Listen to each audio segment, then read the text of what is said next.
झारखंड लोक सेवा आयोग की मुख्य परीक्षा का जो भारतीय इतिहास का पाठ्यक्रम है, उन्हीं पाठ्यक्रम को हमने एक आगामी परीक्षाओं को ध्यान में रखते हुए झारखंड की प्रशासनिक सेवा की जो मुख्य परीक्षाओं को ध्यान में रखते हुए यह जो है मैंने सीरीज या श्रृंखला जो कहिए मैंने शुरू किया है। और इसमें मैंने अभी तक आपको वैदिक सभ्यता, लिच्छवी, मगध साम्राज्य का उदय, ये सब टॉपिक मैं चर्चा कर चुका हूँ। अब हम लोग भारतीय इतिहास का जो 5वां टॉपिक है प्राचीन भारत का मौर्य साम्राज्य, उसमें पहला सब टॉपिक है मौर्य साम्राज्य का विस्तार। तो यहाँ से जो आपसे प्रश्न पढ़ सकता है, पूछा जा सकता है कि मौर्य साम्राज्य के विस्तार का निर्धारण कीजिए। आपसे क्वेश्चन पूछा जा सकता है कि मौर्य साम्राज्य के विस्तार का निर्धारण कीजिए। देखिए, जब आपको ये इस प्रकार का क्वेश्चन पूछे, या ये भी पूछ सकता है कि अशोक के समय तक मौर्य साम्राज्य की सीमा के बारे में चर्चा करें, ऐसा भी क्वेश्चन आ सकता है। बात एक ही है, दोनों में एक ही आंसर होगा, उसमें कोई चेंज आंसर नहीं होगा। तो आपको लिखना क्या है, सबसे पहले वो सुन लीजिए। मौर्य साम्राज्य के विस्तार को मगध साम्राज्यवाद की प्रक्रिया के आलोक में समझा जा सकता है। मौर्य साम्राज्य के विस्तार को मगध साम्राज्यवाद की प्रक्रिया के आलोक में समझा जा सकता है। फिर से सुन लीजिए, मौर्य साम्राज्य के विस्तार को मगध साम्राज्यवाद की प्रक्रिया के आलोक में समझा जा सकता है।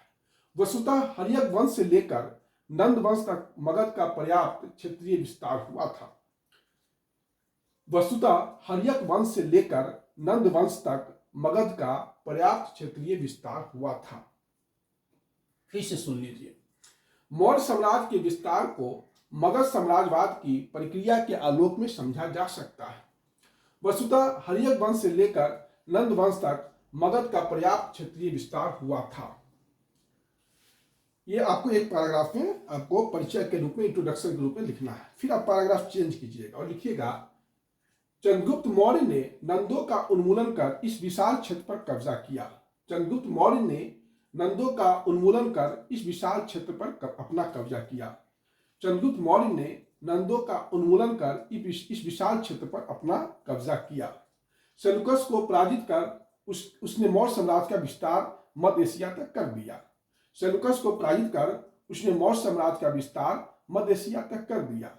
सेल्यूकस को पराजित कर उसने मौर्य साम्राज्य का विस्तार मध्य एशिया तक कर दिया। कौमा यूनानी स्रोतों से इस बात की पुष्टि होती है। यूनानी स्रोतों से इस बात की पुष्टि होती है। चंद्रगुप्त मौर्य ने नंदों का उन्मूलन कर इस विशाल क्षेत्र पर अपना कब्जा किया। चंद्रगुप्त मौर्य ने नंदों का उन्मूलन कर इस विशाल क्षेत्र पर अपना कब्जा किया। सेल्यूकस को पराजित कर उसने मौर्य साम्राज्य का विस्तार मध्य एशिया तक कर दिया। यूनानी स्रोतों से इस बात की पुष्टि होती है। अशोक के अभिलेख से उत्तर पश्चिम क्षेत्र में मौर्य साम्राज्य के नियंत्रण की पुष्टि होती है। अशोक के अभिलेख से उत्तर पश्चिम क्षेत्र में मौर्य साम्राज्य के नियंत्रण की पुष्टि होती है। अशोक के अभिलेख से उत्तर पश्चिम क्षेत्र में मौर्य साम्राज्य के नियंत्रण की पुष्टि होती है। अशोक के अभिलेख से उत्तर पश्चिम क्षेत्र में मौर्य साम्राज्य के नियंत्रण की पुष्टि होती है। शाहबाजगढ़ी, मानसेहरा, कांधार क्षेत्रों से प्राप्त अशोक के अभिलेख इस तथ्य की पुष्टि करते हैं। शाहबाजगढ़ी, मानसेहरा, कांधार क्षेत्रों से प्राप्त अशोक के अभिलेख इस तथ्य की पुष्टि करते हैं। शाहबाजगढ़ी, मानसेहरा, कंधार क्षेत्रों से प्राप्त अशोक के अभिलेख इस तथ्य की पुष्टि करते हैं। राजतरंगिणी से पता चलता है कि कश्मीर अशोक के साम्राज्य का हिस्सा था। राजतरंगिणी से पता चलता है कि कश्मीर अशोक के साम्राज्य का हिस्सा था। चीनी बौद्ध यात्री ह्वेनसांग का लेखन भी इस बात की पुष्टि करता है कि कश्मीर अशोक के नियंत्रण में था। राजतरंगिणी से पता चलता है कि कश्मीर अशोक के साम्राज्य का हिस्सा था। चीनी बौद्ध यात्री ह्वेनसांग का लेखन भी इस बात की पुष्टि करता है कि कश्मीर पर अशोक का नियंत्रण था। फिर थोड़ा सा पैराग्राफ चेंज कर दीजिएगा, आगे लिखिएगा, हिमालय की तराई क्षेत्रों पर पैराग्राफ चेंज करके लिखना है कि हिमालय की तराई क्षेत्रों पर मौर्यों के नियंत्रण के संकेत मिलते हैं। हिमालय की तराई क्षेत्र पर मौर्यों के नियंत्रण के संकेत मिलते हैं। अशोक के रुमनदेही और निगाली सागर स्तंभ लेख से इस बात की पुष्टि होती है। हिमालय की तराई क्षेत्र पर मौर्यों के नियंत्रण के संकेत मिलते हैं।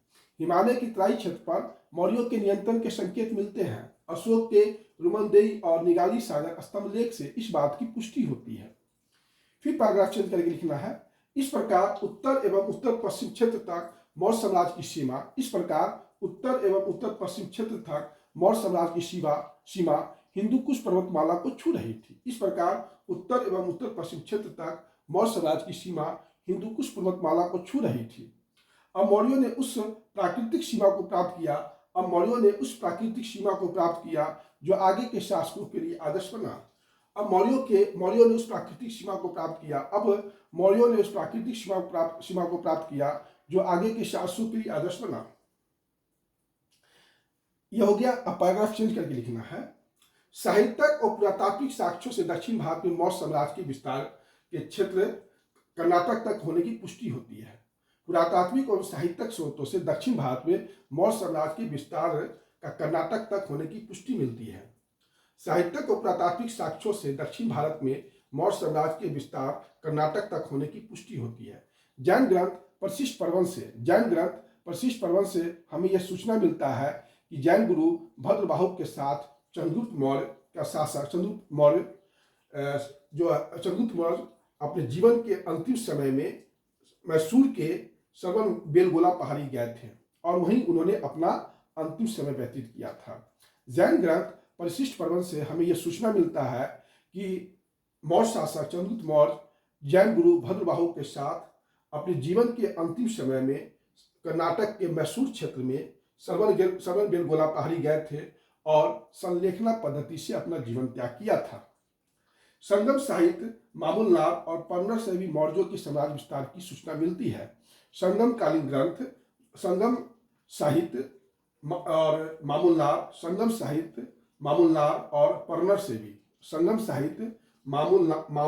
और परनर से भी मौर्य साम्राज्य की विस्तार की सूचना हमें मिलती है।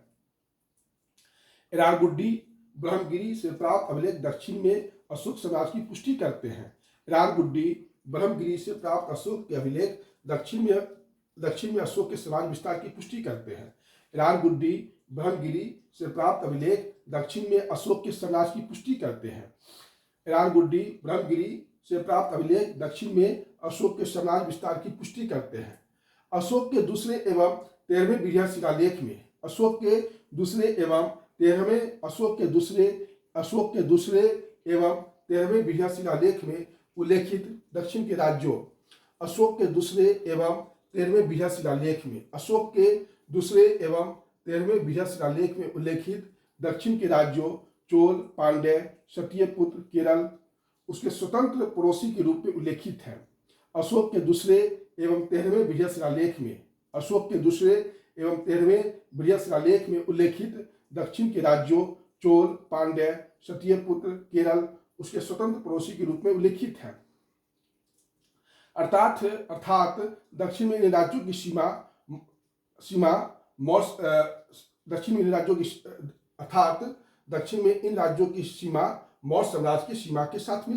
अर्थात दक्षिण में इन राज्यों की सीमा मौर्य साम्राज्य की सीमा के साथ मिलती थी। अशोक के दूसरे एवं 13वें विजय शिलालेख में उल्लेखित दक्षिण के राज्यों चोल, पांड्य, क्षत्रियपुत्र, केरल उसके स्वतंत्र पड़ोसी के रूप में उल्लेखित है। अर्थात दक्षिण में इन राज्यों की सीमा मौर्य साम्राज्य की सीमा के साथ मिलती थी। फिर थोड़ा सा पैराग्राफ चेंज करके लिख लीजिएगा। पश्चिमी भारत रुद्रदामन के जूनागढ़ अभिलेख से मौर्य साम्राज्य की पश्चिमी सीमा का निर्धारण होता है। रुद्रदामन के जूनागढ़ अभिलेख से मौर्य साम्राज्य की पश्चिमी सीमा का निर्धारण होता है। इस अभिलेख के अनुसार सौराष्ट्र प्रांत में चंद्रगुप्त मौर्य के राज्यपाल पुष्यगुप्त ने सुदर्शन झील का निर्माण कराया था। रुद्रदामन के जूनागढ़ अभिलेख से मौर्य साम्राज्य की पश्चिमी सीमा का निर्धारण होता है। इस अभिलेख के अनुसार सौराष्ट्र प्रांत में चंद्रगुप्त मौर्य के राज्यपाल पुष्यगुप्त ने सुदर्शन झील का निर्माण कराया था। आगे अशोक के समय इस क्षेत्र का राज्यपाल योनराज तुषास्प था। गिरनार और सोपारा से मिले अशोक के अभिलेख पश्चिम क्षेत्र पर मौर्य साम्राज्य के नियंत्रण की सूचना देते हैं। गिरनार और सोपारा से मिले अशोक के अभिलेख पश्चिम क्षेत्र पर मौर्य साम्राज्य के नियंत्रण की सूचना देते हैं। अभी जो वीडियो मैंने बताया है, अभी जो क्लास में, अभी उत्तर एवं उत्तर पश्चिम क्षेत्र में मौर्यों का कहाँ विस्तार हुआ, दक्षिण भारत में और पश्चिम भारत में। अभी आपको पूर्वी भारत बचा हुआ है, जो हम इस वीडियो में नहीं कर पाएंगे क्योंकि वीडियो थोड़ा लंबा हो जाएगा, बड़ा हो जाएगा, तो इसको हम नेक्स्ट वीडियो में चर्चा करेंगे। पूर्वी भारत में मौर्यों का विस्तार कहाँ तक हुआ था, ये हम आपको नेक्स्ट वीडियो में बताएंगे। अभी तक जो मैंने आपको पढ़ाया उसका फिर से मैं आपको एक बार उसको सुना देता हूँ। अगर आप लोगों को कोई भी चीज़ का कमेंट बॉक्स में जाके कोई भी किसी प्रकार का आप इसमें सुधार, इसमें जो भी चाहते हैं वो आप हमको कमेंट बॉक्स में बता दीजिएगा, क्योंकि आपकी आलोचना ही मुझे शक्ति प्रदान करेगी, है ना, रचनात्मक शक्ति प्रदान करेगी। इसलिए आप लोग आलोचना करने, जितना आलोचना मुझे मेरा कीजिएगा उतना ही मेरा आलोचनात्मक शक्ति बढ़ेगा, और वह आप लोग मेरे ऊपर जो है अप्रत्यक्ष रूप से बहुत बड़ा कृपा कीजिएगा। इसलिए आप लोग जितना कमेंट कर सकते हैं, आलोचना कर सकते हैं, वो मेरे लिए प्राणवायु का काम करेगा। ठीक है, अभी मैं जो पढ़ाया हूँ उस पर चर्चा कर देता हूँ। मौर्य साम्राज्य के विस्तार को मगध साम्राज्यवाद की प्रक्रिया के आलोक में समझा जा सकता है। मौर्य साम्राज्य के विस्तार को मगध साम्राज्यवाद की प्रक्रिया के आलोक में समझा जा सकता है। वस्तुतः हर्यक वंश से लेकर नंद वंश तक मगध का पर्याप्त क्षेत्रीय विस्तार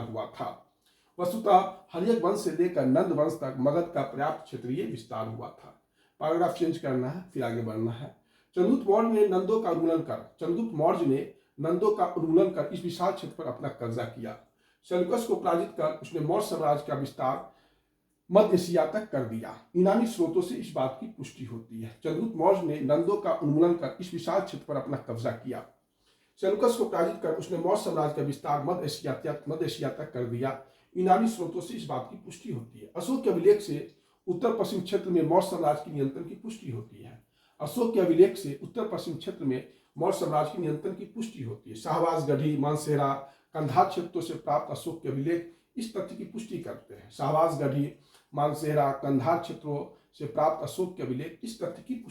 हैं।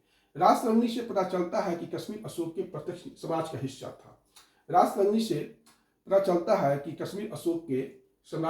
था। चीनी बौद्ध यात्री ह्वेनसांग का लेखन भी इस बात की पुष्टि करता है कि कश्मीर पर अशोक का नियंत्रण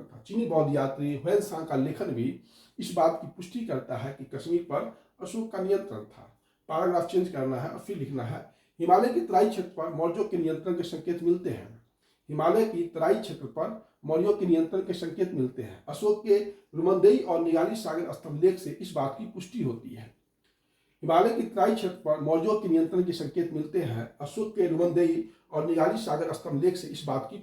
है। पैराग्राफ चेंज करके लिखना है। इस प्रकार उत्तर एवं उत्तर पश्चिम क्षेत्र तक मौर्य साम्राज्य की सीमा हिंदुकुश पर्वतमाला को छू रही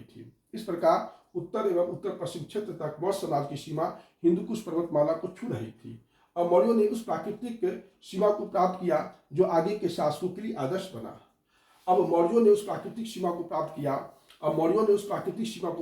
जो अशोक के शासकों के लिए आदर्श बना। साहित्य को प्रातात्विक साक्ष्यों से दक्षिण भारत में मौर्य साम्राज्य की विस्तार क्षेत्र का कर्नाटक तक होने की पुष्टि होती है। साहित्य को प्रातात्विक साक्ष्यों से दक्षिण भारत में मौर्य साम्राज्य के विस्तार की सूचना कर्नाटक तक होने की पुष्टि होती है। जैन ग्रंथ वशिष्ठ परवन से हमें यह सूचना मिलता है कि मौर्य शासक चंद्रगुप्त मौर्य अपने जीवन के अंतिम समय में जैन गुरु भद्रबाहु के साथ सरबन गोरा पहाड़ी मैसूर चले गए थे।